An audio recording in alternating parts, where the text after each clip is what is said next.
नमस्ते। आज के इस एक्सप्लेनर में बहुत बहुत स्वागत है। आज हम एक बेहद ही शानदार एनिमेटेड कहानी का विश्लेषण करने वाले हैं, ईमानदार ढाबे वाला। ऊपर से देखने पर लग सकता है कि ये बस गांव के एक ढाबे की साधारण सी कहानी है, लेकिन सच मानिए ये प्रोडक्ट मार्केट फिट और बिजनेस की दुनिया का एक बहुत ही जबरदस्त केस स्टडी है। हम इस कहानी की गहराइयों में जाएंगे और समझेंगे कि कैसे एक नया बिजनेस असल मार्केट में अपनी जगह पक्की करता है। तो सबसे बड़ा सवाल जो आज हमारे सामने है वो ये है कि आखिर होता क्या है जब एक नई सोच वाला बिल्कुल ईमानदार एंटरप्रेन्योर एक बहुत पुरानी और भ्रष्ट मोनोपोली यानी एक अधिकार से टकराता है। ये कोई आम ढाबों की लड़ाई नहीं है, ये एक तरफ नई उमंग और दूसरी तरफ जड़ों तक फैले हुए भ्रष्टाचार के बीच की सीधी टक्कर है। काफी दिलचस्प है ना? 5 साल, जी हां, पूरे 5 साल। ये बस कोई रैंडम नंबर नहीं है, ये वो वक्त है जो हमारे मुख्य किरदार किशोर ने अपना ढाबा खोलने के सपने को हकीकत में बदलने के लिए लगाया। होटल मैनेजमेंट की पढ़ाई, एक अच्छी खासी नौकरी और काम को बारीकी से सीखना। मतलब किशोर कोई ऐसा वैसा नौसिखिया नहीं था, वो पूरी टेक्निकल नॉलेज और एक क्लियर विजन के साथ मैदान में उतरा था। लेकिन असल दुनिया का बिजनेस सिर्फ किताबों और थ्योरी से नहीं चलता। और यहीं पर अक्सर नए बिजनेस ओनर्स एक बड़ी गलती कर बैठते हैं। जरा इस अंतर पे गौर किया जाए। एक तरफ है किशोर का अपना तय किया हुआ शुरुआती मेन्यू, बिना मसाले की उबली हुई उड़द दाल, पालक और ग्रिल्ड पनीर, एकदम हेल्दी। ये एक फाउंडर का अपना विजन था। लेकिन दूसरी तरफ वहां के लोकल लोगों की जरूरतें बिल्कुल अलग थीं। दिन भर खेतों में पसीना बहाने वाले किसानों और मजदूरों को तो अपनी एनर्जी वापस पाने के लिए देसी घी, तीखी दाल तड़का और हैवी कैलोरी वाला खाना चाहिए था। बिजनेस की भाषा में इसे ही कहते हैं प्रोडक्ट मार्केट मिसमैच। एक बहुत बड़ा गैप। अब इस बड़े गैप का नतीजा क्या होना था? खाली मेजें, बिल्कुल सूना ढाबा। ओपनिंग वाले दिन की सारी एक्साइटमेंट बस एक झटके में कड़वी सच्चाई में बदल गई। लोग आए तो सही, लेकिन वो फीका और बेस्वाद खाना देखकर वापस लौट गए और साफ कह दिया कि दोबारा नहीं आएंगे।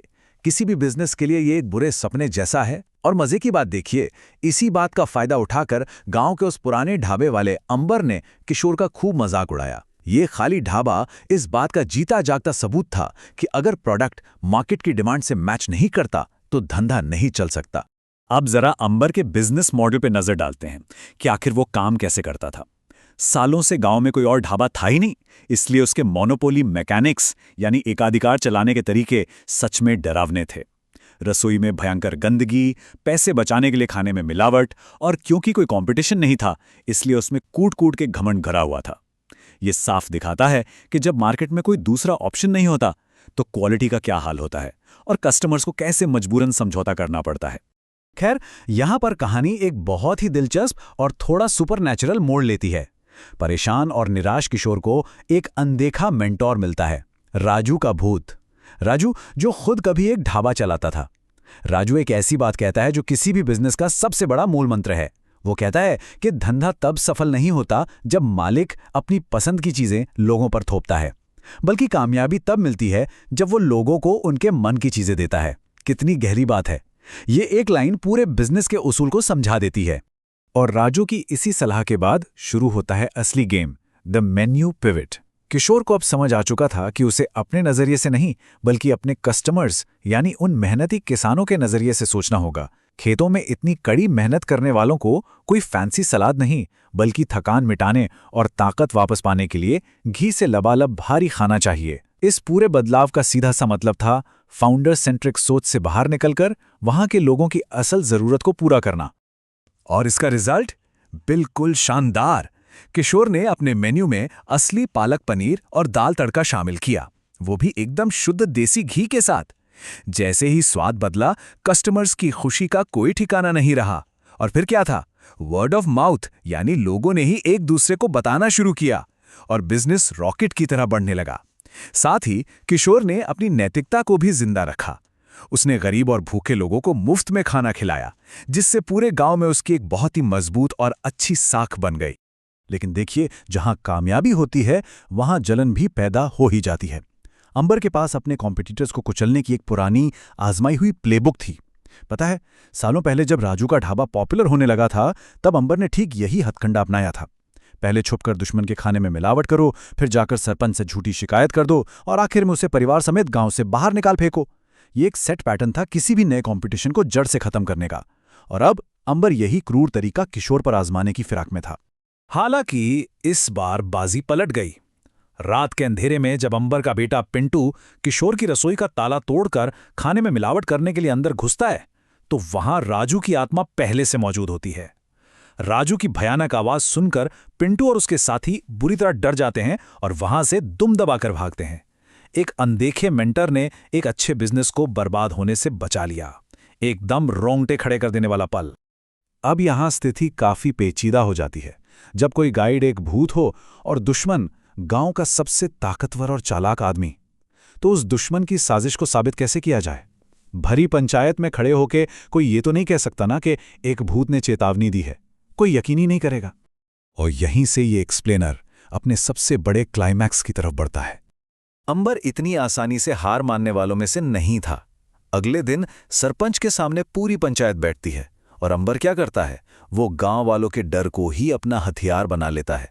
वो सीधे किशोर पर इल्जाम लगाता है कि वो अपने ढाबे में काला जादू और टोना टोटका करता है। यही नहीं, वो कुछ झूठे गवाह भी खरीद लाता है जो इस बात में हाँ मिलाते हैं।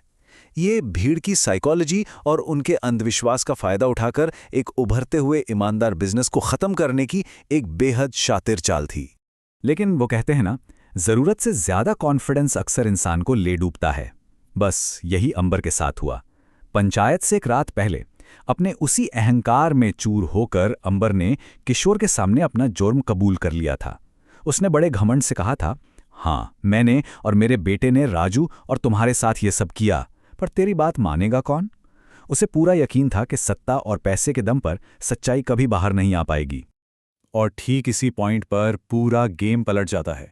अंबर को अंदाजा भी नहीं था कि किशोर के पास एक ऐसा टेक्नोलॉजिकल एडवांटेज था जो उसकी पावर पर भारी पड़ने वाला था।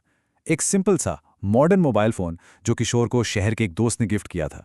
किशोर ने बहुत ही स्मार्ट तरीके से उसी फ़ोन के वॉइस रिकॉर्डर का इस्तेमाल करके अंबर का वो पूरा घमंडी कबूलनामा रिकॉर्ड कर लिया था। ये एक ऐसा सॉलिड सबूत था जिसे कोई भी झुठला नहीं सकता था। तकनीक ने यहाँ सच्चाई का पूरा साथ दिया। और जैसे ही वो रिकॉर्डिंग सबके सामने बजी, उस भ्रष्ट मोनोपोली का खेल हमेशा के लिए खत्म। अपनी ही आवाज सुनकर अंबर के होश उड़ गए और पूरा गांव उसके खिलाफ हो गया। सालों बाद राजू की बेगुनाही भी साबित हो गई और सोने पे सुहागा तो तब हुआ जब उसी वक्त फूड डिपार्टमेंट ने अचानक अंबर के ढाबे पर छापा मार दिया। वहां की भयानक गंदगी और रूल्स तोड़ने के जुर्म में अंबर का ढाबा हमेशा के लिए सील कर दिया गया। बुराई का अंत और ईमानदारी की शानदार जीत। इस तरह कहानी का अंत एक बहुत ही इमोशनल और न्यायपूर्ण मोड़ पर होता है। किशोर की सच्चाई, उसकी मेहनत और सही तरीके से काम करने की जो लगन थी, उसने ना सिर्फ उसके बिजनेस को टॉप पर पहुंचाया, बल्कि राजू की भटकती आत्मा को भी सालों बाद फाइनली शांति दिलाई। ये साफ दिखाता है कि जब कोई सही नीयत के साथ बिजनेस करता है तो उसका असर बहुत दूर तक और बहुत गहरा होता है। तो इस पूरे एक्सप्लेनर के बाद एक बहुत ही गहरा सवाल हमारे सामने आता है, क्या बिजनेस में लंबे समय तक टिके रहने का राज एक क्रूर मोनोपोली बनाने में है, या फिर ईमानदारी से बदलाव को अपनाने और अपनी कम्युनिटी की सही मायने में सेवा करने में? किशोर और अंबर की ये केस स्टडी बिल्कुल साफ कर देती है कि कस्टमर्स की जरूरत को समझना और ईमानदारी से काम करना ही किसी भी सफल बिजनेस की असली नींव है। आज के इस एक्सप्लेनर में साथ जुड़ने के लिए बहुत बहुत शुक्रिया। उम्मीद है इससे बिजनेस को देखने का एक नया और फ्रेश नजरिया जरूर मिला होगा।